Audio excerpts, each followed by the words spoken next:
Isang pinagpalang araw sa inyong lahat. Tayo po'y magninilay sa salita ng Diyos, ang pinagmumulan ng awa at tawa ng ating buhay, ang salitawa. Today we are celebrating the solemnity of the Immaculate Conception of the Blessed Virgin Mary. Pinabati ko po ng isang maligayang pagdiriwang ng kapistahan ang aming katedral dito sa Ordaneta, Our Lady of the Immaculate Conception Cathedral Parish, sa pamumuno po ng aming mahal na obispo bilang parish priest at ang aming rector sa cathedral na si Reverend Father Franklin Landingan at ang kanyang kasama, ang vice rector, si Reverend Father James Hodge. Happy Fiesta po sa lahat ng parishioners ng aming cathedral parish. Ang ating pong pinagdiriwang na solemnity ay isa sa mga apat na dogmas ng ating simbahan patungkol po sa ating mahal na Birheng Maria. At ang dogma na ito ay naging opisyal noong December 8, 1854, noong si Pope Pius IX ay nagpalabas ng isang apostolic constitution na ang title po ay Ineffabilis Deus. At ano po ang laman nito na declaration ng Apostolic Constitution na ito na ating pinaniniwalaan o ating pananampalataya patungkol po sa ating mahal na Birheng Maria. Allow me to read. At ito po ay makikita rin po sa ating Catechism 491. Sabi po sa Ineffabilis Deus, we declare, pronounce, and define that the doctrine which holds that the most blessed Virgin Mary, from the first instant of her conception, by a singular grace and privilege granted by Almighty God, in view of the merits of Jesus Christ, the Savior of the human race, was preserved free from all stain of original sin, is a doctrine revealed by God, and therefore to be believed firmly and constantly by all the faithful. So, ang Immaculate Conception po, at ito po yung ating pinapahayag tungkol sa ating mahal na Birheng Maria, na sa simula pa lang nang siya ay ipinagbuntis, from the first instant of her conception in the womb of her mother, Saint Anne, God has chosen her and preserved her from all stain of original sin. Kaya po masasabi natin sa pananampalatayang ito na si Maria, nang dahil sa grasya ng Diyos, ay kailanman hindi dinapuan ng kasalanan. That's why in our prayer and even in the greeting of the angel Gabriel sa ating ebanghelyo ngayon, she was called full of grace.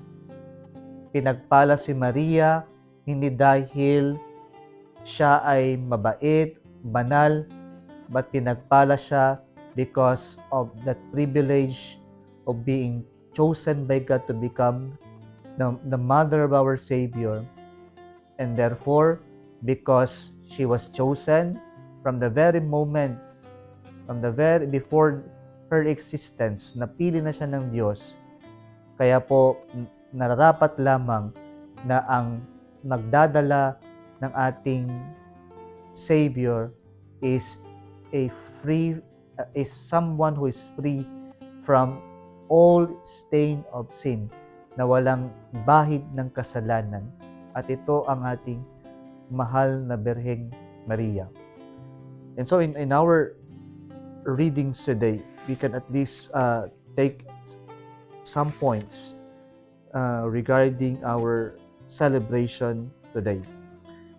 In our first reading from the book of Genesis, it presents to us of the first woman, Eve, who became instrumental in bringing sin to humanity.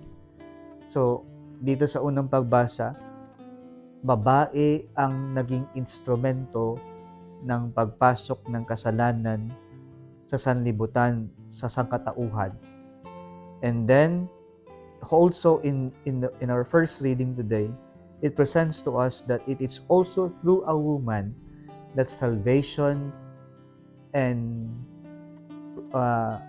healing were given to humanity.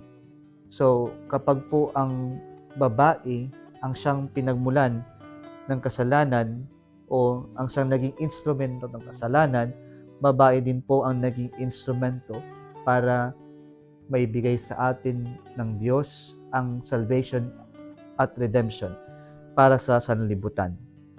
Now, in our second reading today, dito sinasabi sa atin na ang Diyos, bago pa tayo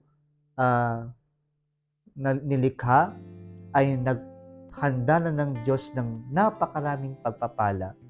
Before we even existed, God has prepared so much blessings, so much so that Mary received this privilege of being singled out as to become the mother of the Lord, at she was also singled out to be free from any stain of original sin. Kaya talaga pong pinagpala si Maria bago pa man siya nag-exist, ay marami nang inihandang pagpapala ang Diyos para sa kanya. And then, ito pong pagpapala na ito ay bumuhos ng sobra-sobra kay Maria, nang sa ating ebanghelyo ngayon ay ipinahayag sa kanya ang mabuting balita na siya ay magiging ina ng Diyos. And she simply responded her fiat, "Let it be done to me according to your will," to the will of God.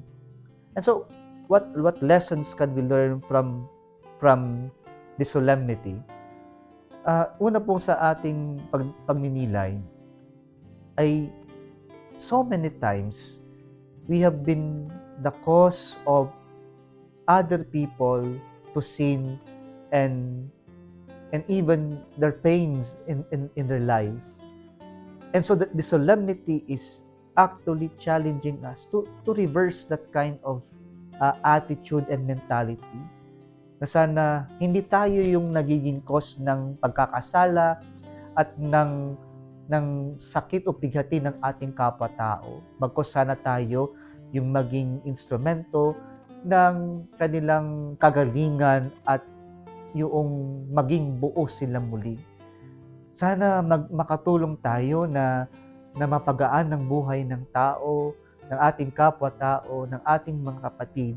Hindi yung tayo yung nagiging sanhi ng kanilang pagkakasala at ng kanilang pighati sa buhay. Pangalawa po na nais pong ating pagnilayan na lesson dito sa ating solemnity ay yung pong lahat tayo ay pinagpapala ng Diyos. Pinagpapala ng napakarami. And sana po we acknowledge the blessings that we have been receiving from God. We may not be like Mary, who is immaculate conceived. We may not be like her na magiging mother ng Panginoon.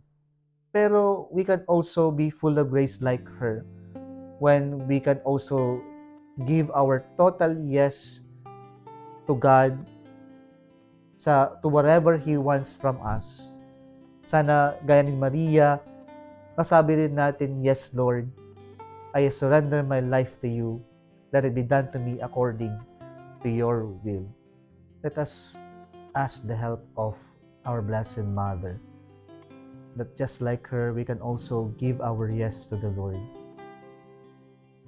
Right through the cross of Calvary to the joy of Easter celebration, we will always say yes to God's will, to God's plan in our lives. Kung nagustuhan mo ang video na ito, huwag kalimutang mag-like, i-share at mag-subscribe sa Litao Facebook page and YouTube channel. Muli isang pinagpalang araw sa inyong lahat.